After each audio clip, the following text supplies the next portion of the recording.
Selamat siang Tribuners, bagaimana kabar Anda siang hari ini? Senang sekali saya Ilu Devi Sania dapat kembali menyapa Tribuners. Kali ini dalam program Highlight Koran Tribun Timur, spesial hari Rabu 22 Januari 2025, beragam berita menarik tersaji untuk Anda hari ini. Dan beberapa halaman diantaranya akan kami highlight dalam tayangan berikut ini. Tribuners, kita awali dengan halaman utama.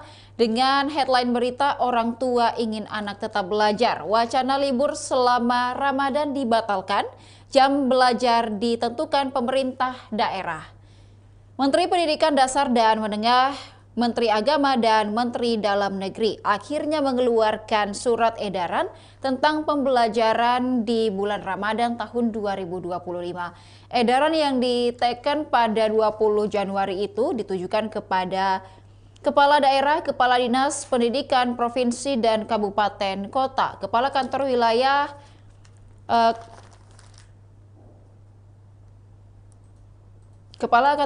Kemendak Provinsi dan Kepala Kantor Kementerian Kabupaten Kota. Dalam surat edaran tersebut ditetapkan pada 27 dan 28 Februari 3, 4, dan 5 Maret 2025, kegiatan pembelajaran dilaksanakan secara mandiri di lingkungan keluarga, tempat ibadah, dan masyarakat sesuai penugasan dari sekolah, madrasah, satuan pendidikan keagamaan. Kemudian 6 sampai dengan 25 Maret 2025, kegiatan pembelajaran dilaksanakan di sekolah, madrasah, satuan pendidikan keagamaan. Lalu pada 26, 27, dan 28 Maret serta tanggal 2, 3, 4, 7, dan 8 April 2025 merupakan libur bersama Idul Fitri bagi sekolah, madrasah, satuan pendidikan keagamaan. Kegiatan pembelajaran di sekolah, madrasah, dan satuan pendidikan keagamaan dilaksanakan kembali pada tanggal 9 April 2025. Demikian bunyi poin dalam surat edaran tersebut. Berdasarkan surat edaran itu, dipastikan bahwa wacana libur sebulan bagi para siswa sekolah dibatalkan. Wacana pemerintah akan meliburkan sekolah selama 1 bulan penuh saat bulan Ramadan tahun 2025 sebelumnya disampaikan oleh Wakil Menteri Agama Muhammad Syafi'i.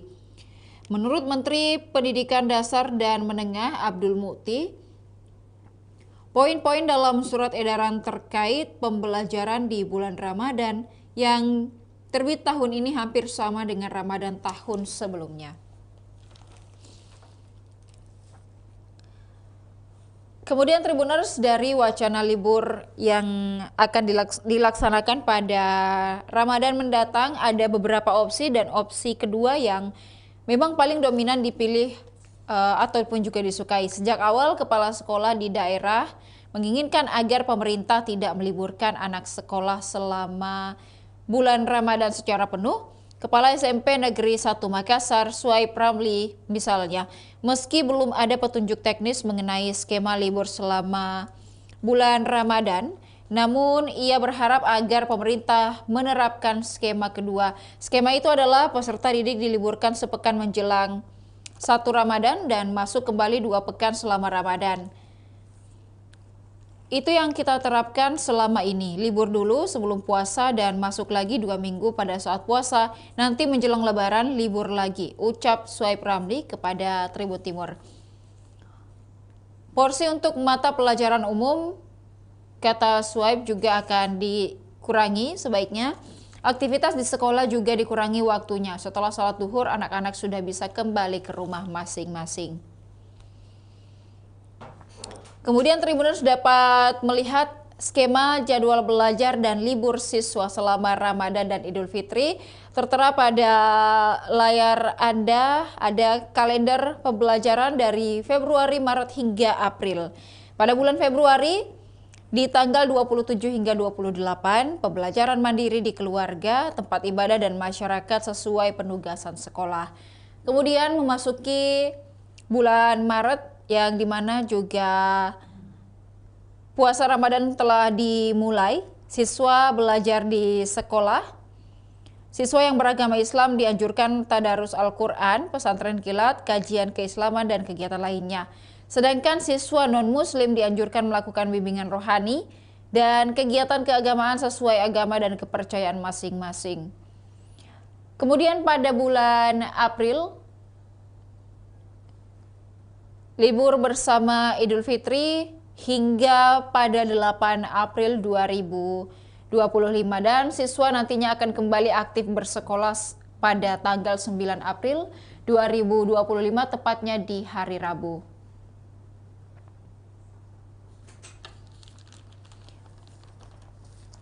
Beralih ke berita lain, Tribuners yang ada di halaman utama terkait dengan Mira Hayati ditahan di rumah sakit. Penyidik Kepolisian Daerah Sulawesi Selatan akhirnya menahan 3 tersangka pembuat dan pengedar kosmetik skincare berbahaya di Makassar.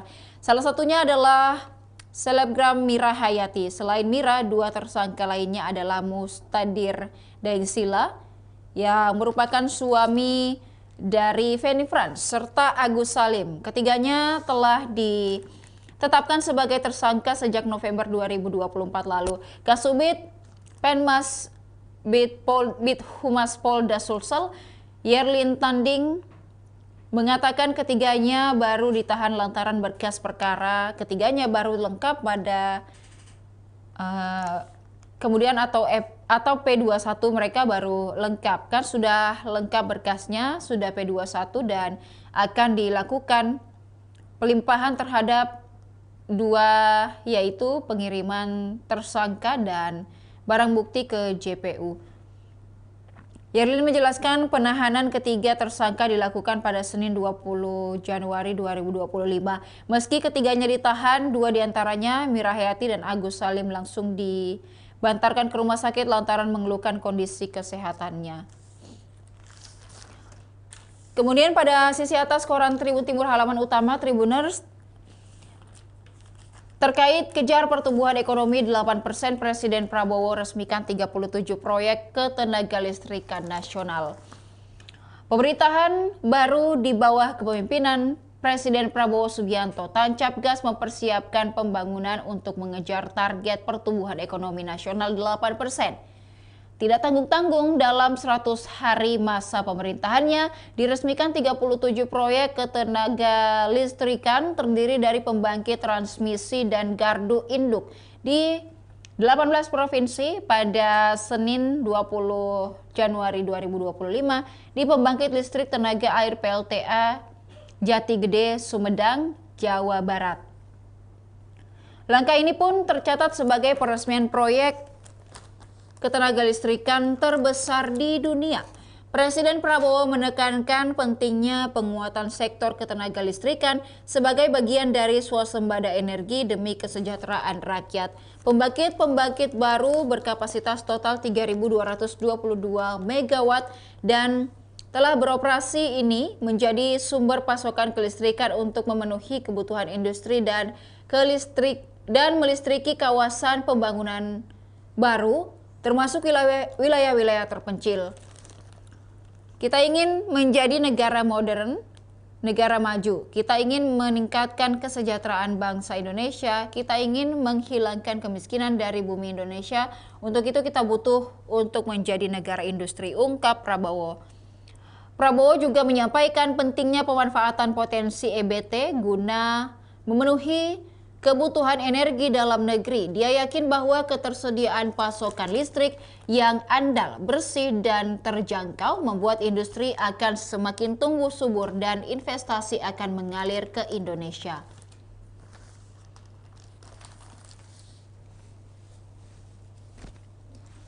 Selanjutnya Tribuners beralih pada halaman 6 koran Tribun Timur edisi hari ini dengan headline berita 30 ex-napi teroris di Makassar dilatih menjadi teknisi AC. Sebanyak 30 mantan narapidana terorisme menatap kehidupan baru dengan belajar menjadi teknisi air conditioner atau AC. Mereka yang merupakan ex-napiter dari Sulawesi Selatan, kemudian Sultra dan bekas anggota Jamaah Islamiyah dilatih untuk berwirausaha menjadi teknisi AC. Pelatihan itu berlangsung di Balai Besar Pendidikan dan Pelatihan Kesejahteraan Sosial atau BBPPKS Makassar, Kementerian Sosial Jalan Perintis Kemerdekaan Kecamatan Tawalarea Makassar pada Selasa 21 Januari. Pelatihan servis AC dikhususkan untuk mantan narapidana dan orang terpapar paham radikalisme berbasis kekerasan. Kepala Badan Penanggulangan Terorisme BNPT Komjen Pol Edi Hartono mengatakan pelatihan itu merupakan bagian dari upaya pemerintah dalam mencegah tindak pidana terorisme. Hal itu sesuai dengan Undang-Undang Nomor 5 Tahun 2018 tentang tindak pidana terorisme. Kegiatan pelatihan teknisi AC disponsori oleh PT Astra dan juga diinisiasi oleh Densus 88 serta BBPPKS Kemensos. Ini merupakan kolaborasi, kata Komjen Pol Edi Hartono. Kemudian Edi mengungkapkan pelatihan ini tidak hanya bertujuan memberikan keterampilan teknis, tapi juga mendukung program nasional untuk membuka lapangan kerja berkualitas dan mendorong kewirausahaan. Ia pun menganggap program pelatihan itu sejalan dengan visi Asta Cita dari Presiden Prabowo Subianto dan Wakil Presiden Gibran Rakabuming Raka, yaitu membuka lapangan kerja yang berkualitas dan mendorong kewirausahaan, dan ini juga merupakan program berkelanjutan. Makanya ini dibekali, ujarnya. Edi juga menekankan pentingnya pelatihan ini dalam membangun kemandirian para peserta. Tujuannya agar mereka dapat memiliki keterampilan yang menghasilkan penghasilan untuk mendukung kebutuhan keluarganya. Hal senada diungkapkan oleh Brigjen Torik Triyono, analis kebijakan bidang penindakan Densus 88. Brigjen Torik mengatakan mereka yang diajari teknik memperbaiki AC tidak dipaksa. Densus 88 mencoba mendata, ini tergantung pada asesmen mana yang berminat, apakah berminat untuk kewirausahaan atau hal lain. Kita berikan kewajiban mengarahkan, jelas Torik. Harus yang mau dan mampu. Program ini diharapkan akan membawa dampak yang cukup positif. Kemudian pada saat pelatihan mereka diajarkan mencuci hingga ganti komponen.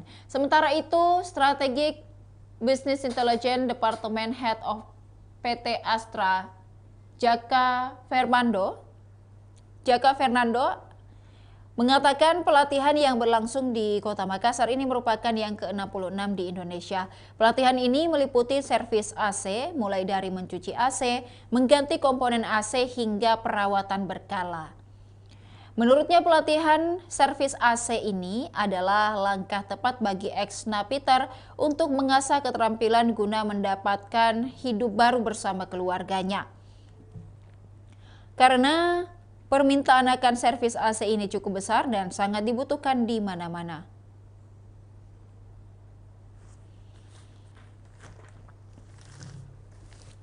Beralih ke berita lain, Tribuners 2025, tak ada lagi rumah sakit khusus. Label rumah sakit khusus akan dihilangkan mulai tahun 2025.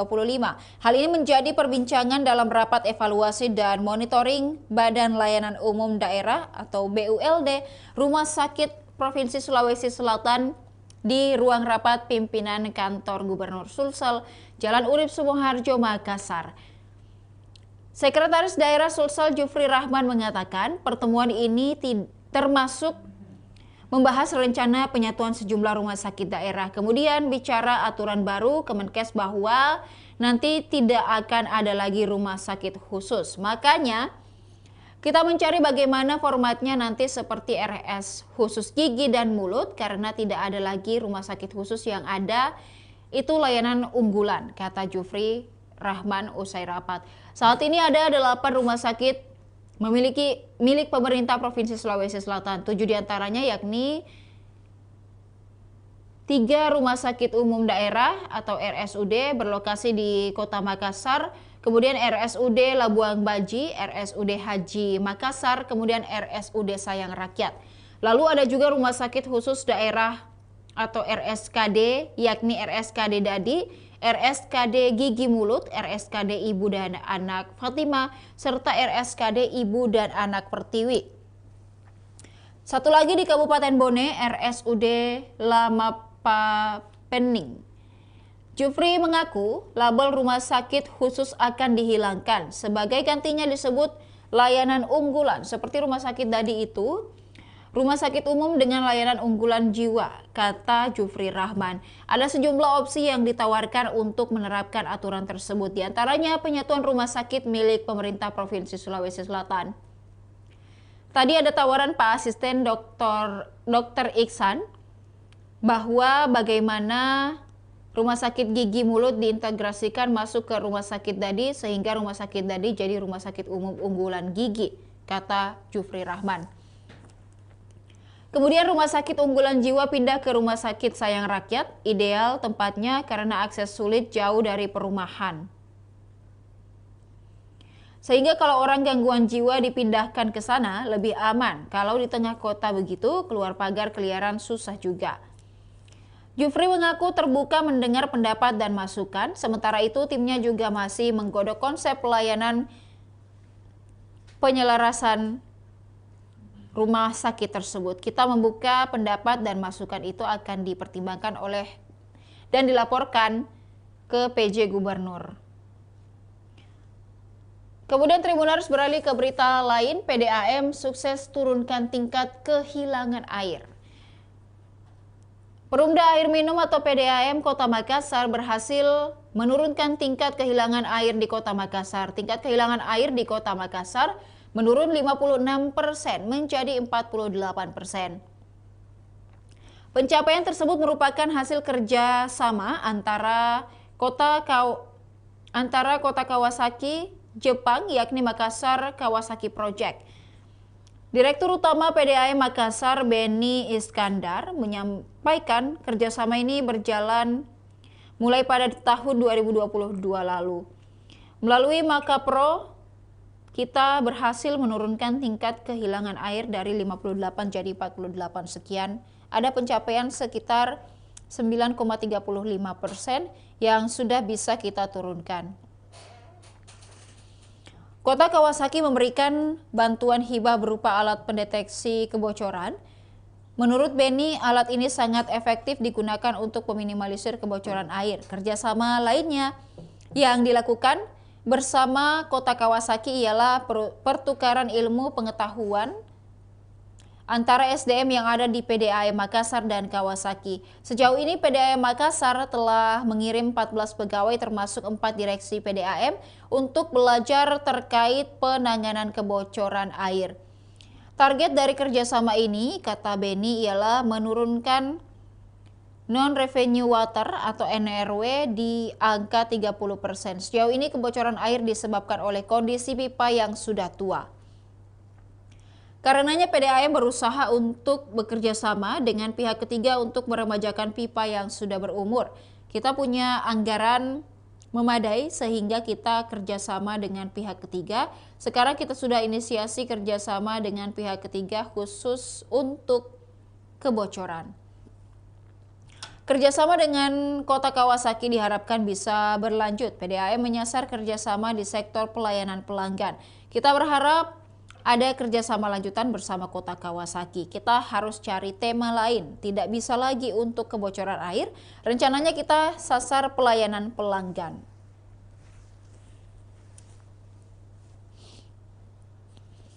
Kemudian Tribuners, pada halaman 6 hari ini juga terdapat berita terkait Disdik masih tunggu petunjuk soal penghapusan jalur zonasi.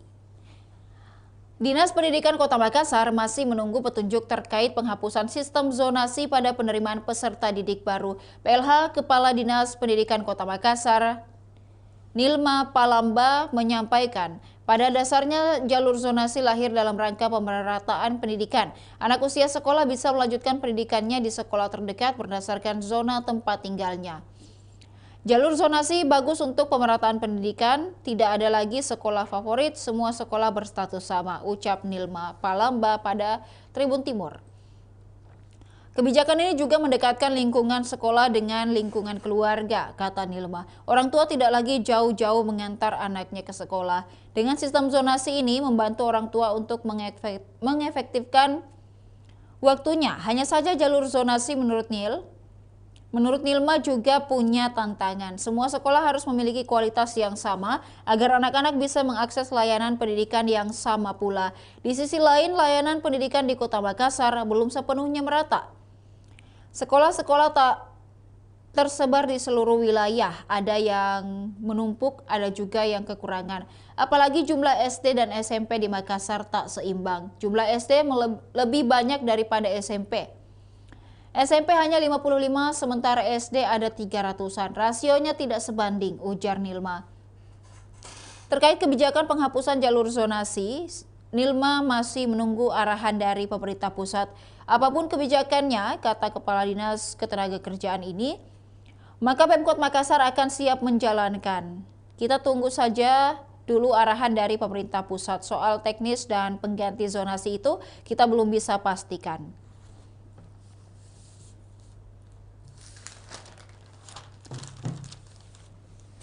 Selanjutnya Tribuners beralih ke halaman 8 Koran Tribun Timur. Pada rubrik Gebrakan Sang Pemimpin 2025, KPU anggap gugatan INIMI tidak penuh syarat. Perbedaan suara dengan Mulia sangat jauh.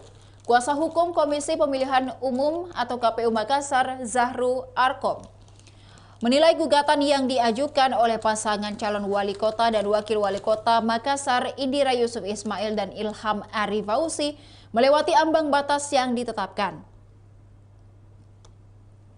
Hal itu diungkapkannya saat sidang pendahuluan lanjutan perselisihan hasil pilkada di Mahkamah Konstitusi pada Selasa 21 Januari. Zahru mengatakan selisih suara antara pemohon dan termohon mencapai 40,75%. Menurut ketentuan, sudah melewati batas ambang untuk mengajukan permohonan, katanya kepada Majelis Hakim Konstitusi Panel 3. Menurut perhitungan, ambang batas tersebut dihitung berdasarkan 0,5% dari total suara sah. Hasil perhitungan itu menunjukkan bahwa ambang batas yang dimaksud adalah 2.116 suara. Namun perbedaan suara antara pasangan calon yang menggugat, Indira dan Ilham, dan pasangan calon nomor urut 1, Munafri Aliyah, mencapai 237.707 suara, ujarnya.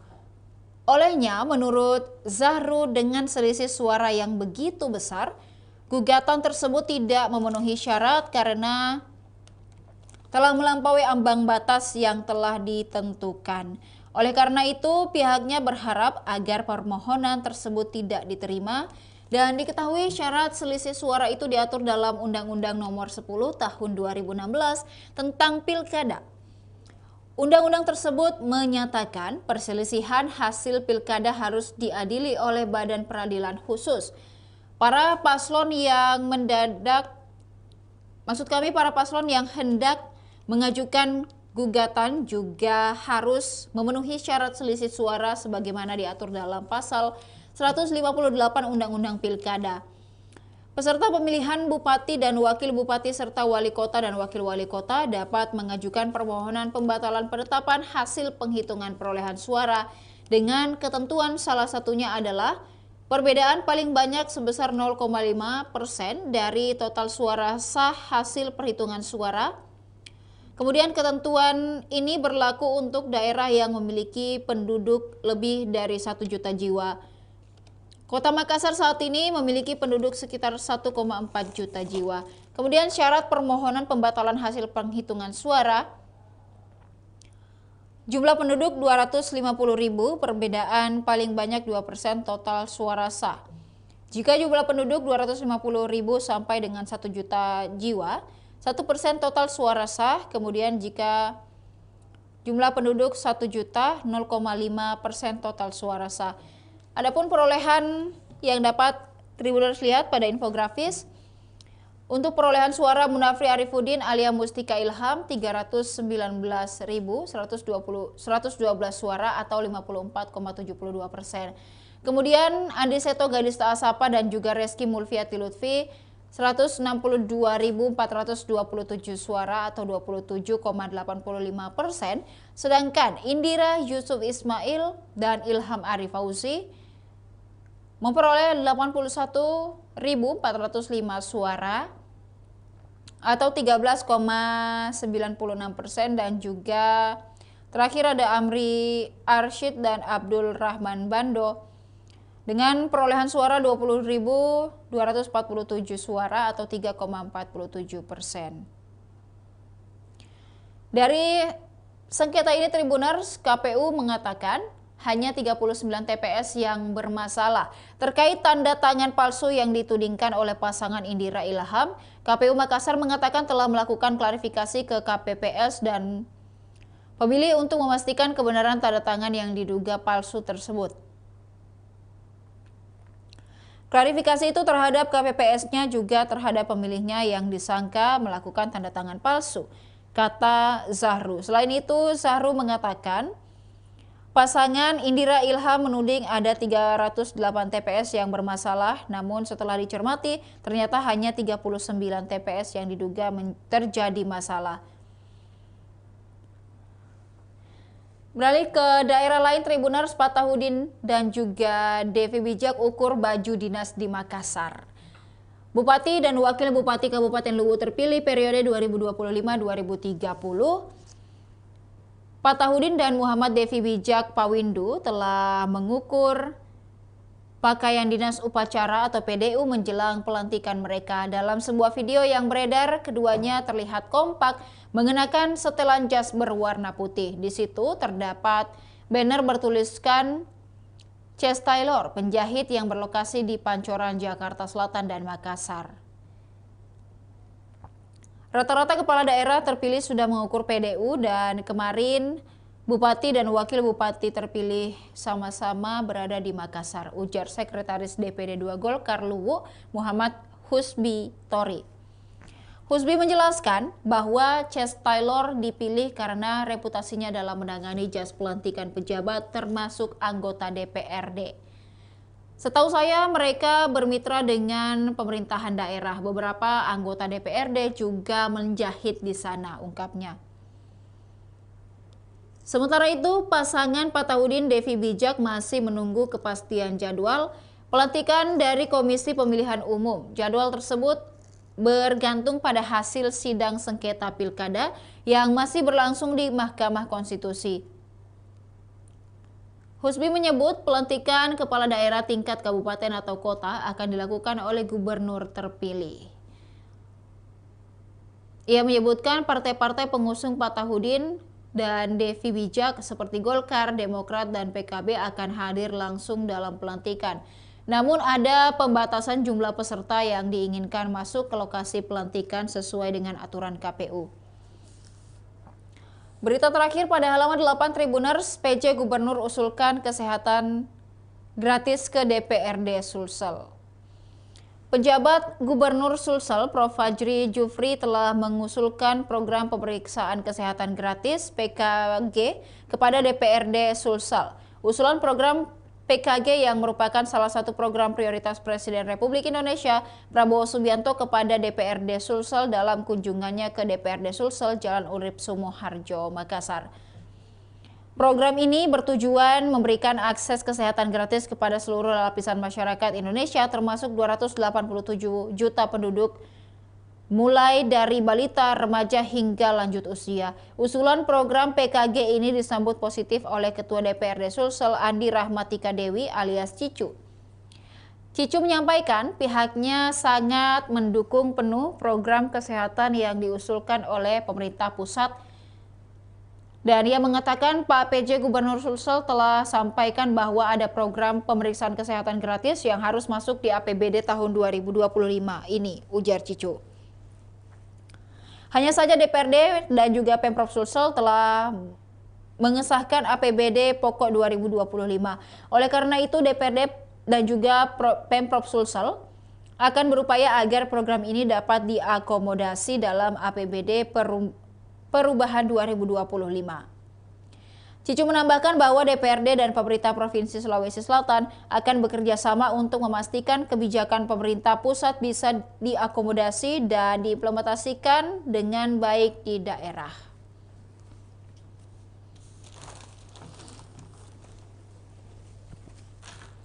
Kemudian Tribuners, masih ada beragam berita menarik tersaji untuk Anda pada koran hari ini. Bagi Tribuners yang tertarik untuk membaca secara keseluruhan, dapatkan koran Tribun Timur di agen-agen terdekat, dan untuk berlangganan 1 bulan Rp80.000 dan juga 1 tahun Rp1.000.000, Tribuners dapat menghubungi hotline subscriber di bawah ini dengan nomor 0411 811 5500, ataupun juga untuk menjadi bagian dari Tribun Family Card, Tribuners dapat menghubungi melalui SMS ataupun WhatsApp pada nomor 081141355555. Demikian highlight koran Tribun Timur edisi hari ini, Tribuners. Jangan lupa untuk tetap saksikan program dan berita menarik lainnya hanya di kanal YouTube dan Facebook Tribun Timur, mata lokal menjangkau Indonesia.